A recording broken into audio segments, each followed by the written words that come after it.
It's an honor to be here tonight to present my friend Michael Kors with the 2024 Positive Change Award. I can't think of a more appropriate title for an award for Michael because everything and every person whose life he touches is positively changed. And I speak from experience. When I moved to New York, I was 19 years old, and I was equal parts terrified and excited, and I barely knew anyone, and then I got a call, and it was my first invite to a fashion event, and it was from the Michael Kors, which in true Michael form was a fundraiser.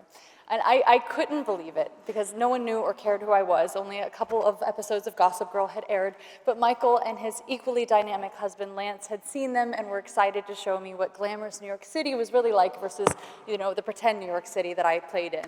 And so they dressed me up in the most memorable gown in their collection and treated me like I'd stepped into an early 2000s wish fulfillment movie. It was equal parts Cinderella, Devil Wears Prada meets my best friend's wedding. They stayed arm in arm with me, and they introduced me to everyone in the same breath that they introduced their other date, the powerhouse dream, Bette Midler. And they introduced me as if I had a name worth remembering. They whispered in my ear all night, giving me tips on who everyone was. Michael's been whispering all night in my ear again tonight, like he always does, saying the nicest things about all of you. He's sitting there crying. I'm not talking on the prompter for a second because I have to tell you this. He's never said a bad word about anyone. I've never heard him be unkind, but that's just who he is. He's excited for everyone here, and he loves so well and so vibrantly. And so anyway, it's always nice when people, why can't I do this? I talk with big hands. It's nice when people say nice things to your face, but when they say it behind your back, it's even better. So anyway, I just want you to know he's saying nice things behind your back all night. Okay, so anyway, so he was whispering nice things in my ear all night. And he didn't do this because there was a mysterious fashion pop quiz at the end. They did this so that I felt like I belonged. And because of them, I did, as much as a 19-year-old from Burbank could, because that's how it works when you come into Michael's orbit. When he turns his energy, care, and mostly his warm light onto you, your life positively changes. And he's known for his kindness, his talent, abilities, and his white-hot optimism. So when Michael invests in something or someone, people pay attention. He's done this for countless people and causes. Everyone who's met him has a glowing Michael story. But these people aren't just people in fashion and entertainment. The people he cares about most are those who aren't on the stage dressed to the nines, getting to tell you about his quiet and invisible kindness. It would take all night for me to share his philanthropic contribution, so I'll just give you a few highlights of his life's work in giving back. In the 80s, when he was -6 years old, he began working with the New York City-based nonprofit God's Love We Deliver. He started by donating his time, delivering meals to people with critical illnesses. At that time, a vast majority were people living with HIV and AIDS, people who weren't well enough to go out and get food, were going hungry, and so he came to them with his time, his heart, and his genuine care. If you look at his body of work with God's love over the decades, you can see how significantly his work has grown with them. His generosity and impact has been so vital that they named a building after him at the headquarters in Soho. In 2013, Michael joined forces with the UN World Food Program, where he currently serves as the Goodwill Ambassador, to launch his Watch Hunger Stop initiative. His program has since delivered over 35 million meals to school children in some of the most food-insecure countries in the world.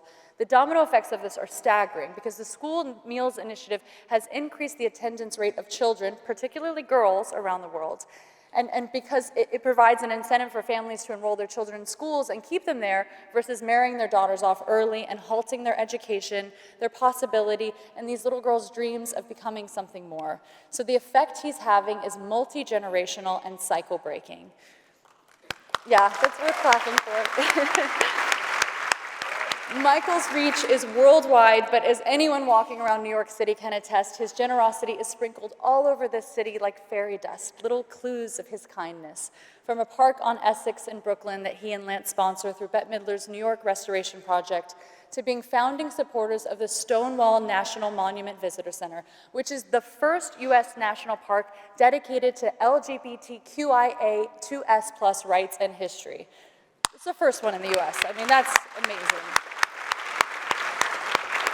You'll see Michael and Lance's name as you find your seats at the Roundabout Theater Company. They support the New York City Center, Lincoln Center, FIT, AMFAR, the New York Presbyterian Fund, the Breast Cancer Research Foundation, and many, many more. I wasn't lying when I told you I could talk all night about his work, and I am, and I'll stop talking now, but I will leave you with this. From all of us, thank you, Michael, for always showing up for friends, for strangers, for people in need. You make the future brighter with every room you illuminate. We appreciate and adore you today and every day.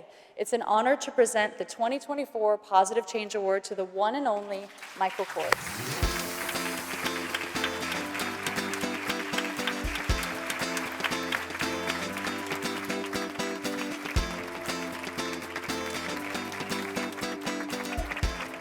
Hi, everyone.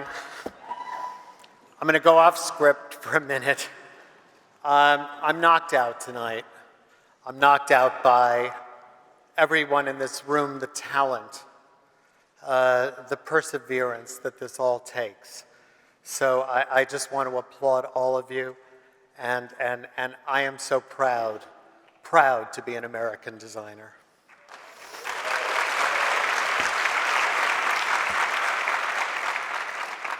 Thank you, Blake, and thank you to the CFDA, and to all of my colleagues and my fellow designers in the room tonight. Thank you most of all to my husband, Lance. You are my partner in everything. I couldn't do what I do, and I couldn't be the man I am without you. You know, these awards really are truly meaningful. It's cliche to say it, but to be recognized by your peers, this is an incredible honor. Philanthropy has always been important to me. While we are not doctors or scientists or frontline workers, I have always believed that everyone can do something to help. You know, sometimes the smallest acts can make the biggest impact. That idea led me to get involved with God's Love We Deliver here in New York City back in the late 80s. At the time, I saw firsthand what delivering a meal to someone that had been forgotten by society could do. At that time, the organization was focused on providing meals to people who were ill and dying from HIV/AIDS. When you deliver a meal, you can instantly see the gratitude on someone's face for the food, for the feeling of love, and certainly for the community that comes with it. As I found success, I wanted to help on a much larger scale.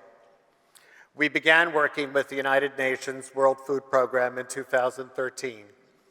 By providing meals in schools, they were encouraging families to send their children to school, especially girls who often otherwise would have been kept at home. With our newest initiative, we're actually putting the spotlight on female farmers.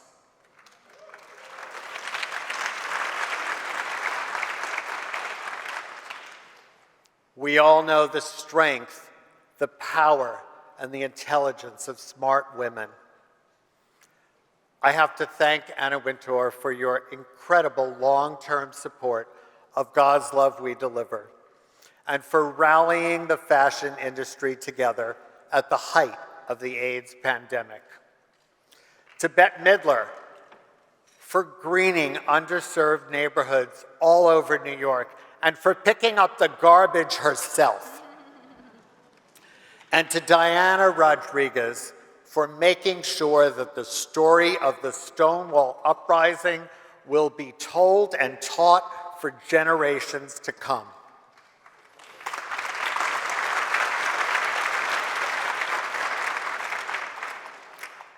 And I have to thank my mother and my grandmother, two strong, indomitable women and forever forces in my life.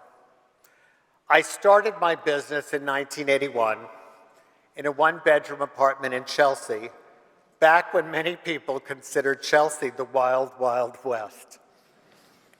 I had no money, no connections, but I was filled with passion, and I really I got to see all of my dreams come true. I know that there are many people who aren't so lucky, and they find themselves constantly in dire situations. I was taught that when you're able to do something you love and to be successful doing it, you have to show your appreciation by giving back to those in need. We can all be a part of positive change. We can all be philanthropists. We can all deliver a meal, plant a tree, chop vegetables. And you know, if there's one thing that everyone in this room has witnessed firsthand, is that sometimes all it takes is one thing. It could be the perfect dress, the right shoe, a great meal, a good laugh, a friend, hope to change everything. Thank you all so much. This means so much to me. Thank you.